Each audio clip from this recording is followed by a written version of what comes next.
going on, everybody? I've been living in my Honda Element for about 5 months now, and most recently I took a 17-day road trip to the Pacific Northwest, and within those 17 days I rented a camper van for 7 days. In this video I just want to share with you guys my reflections and some of my thoughts, pros and cons, and what I've noticed about living in a car versus living in a camper van for 7 days. And at the end of the video, I'll share with you guys if I'll be giving up car life for van life, all right? But the first thing I noticed was the comfortability. In a van, you have a lot more space than a car. In this particular van, and in most camper van builds, you are capable of getting a full-size bed in the back of the van, sleeping, relaxing, and just hanging out inside the van. I would have more lazy and later starts in my day. Even though we were kind of like on vacation and traveling, when traveling and sleeping and camping out of my car, there was more of an urge and necessity to get up earlier in the day and get things started rather than laying in the bed and taking your time and relaxing more in the morning. It's obvious, but in a van, you are able to stand up, and this has so many benefits. All through the car, I cannot sit up straight unless I'm in the front or the passenger seat. So just being able to stand up in the van is a huge benefactor, my goodness. For cooking, cleaning, I was able to do laundry comfortably. Being able to stand up and have more space, like I guess horizontal space, like side to side, was just a huge game changer. Being able to cook inside the van if need be. You know, there were some locations where we showed up late or we stealth camped on the street and did not feel like cooking outside. The van was perfect for that. We were able to comfortably cook inside the van and not make a mess of things. It wasn't very difficult. Upgrade from cooking on the tailgate or inside my car. This one was very annoying, all right? City parking. And I'm not talking about like suburb parking. I'm talking about downtown city parking, all right? Downtown Seattle, Portland, all those places. Very difficult to park with a camper van, probably any van. I don't drive for UPS, I don't drive for Amazon, FedEx, DHL, logistics, whatever, none of those places. I don't drive a van regularly, all right? I could whip the hell out of my Honda Element, but parking a van in the city is crazy. Not so much as parallel parking. Let me reiterate. I specifically mean parking garages, all right? In the city, in downtown areas, there's just not a lot of parking garages that allow camper vans. You know, the height clearance is just not enough. I think almost all the parking garages we drove past were only 6 feet of clearance.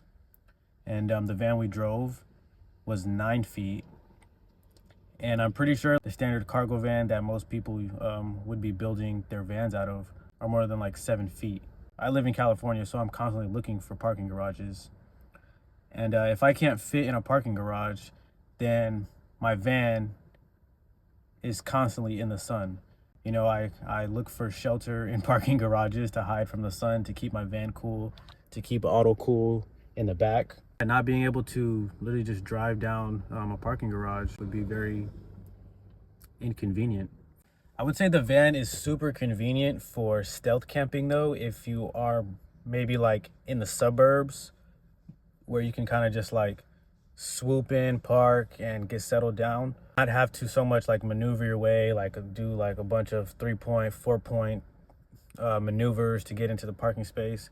I think the van was great for that, you know, because you can literally just park, get ready for bed, or cook. If you have a shower, you know, it's very convenient for that. My absolute favorite thing about the van was the ceiling fan. My goodness, that thing came in clutch. It was perfect. Oh my goodness, it was great. You know, you turn on the one ceiling fan, you open all the windows, and you just get a massive airflow. Like, it just creates a vacuum in the van, and there's constantly air circulating. It's perfect. You know, I felt a lot more comfortable leaving auto in the van throughout the entire 7 days. I have to be very strategic where I park. You know, I have to have shade. If I'm parked under a tree, I'm literally calculating the amount of time I'm going to be gone and where the sun will be by the time I get back and throughout the time I'm gone. in order to make sure that the car is still shaded for him. You know, I set up fans, I leave him water.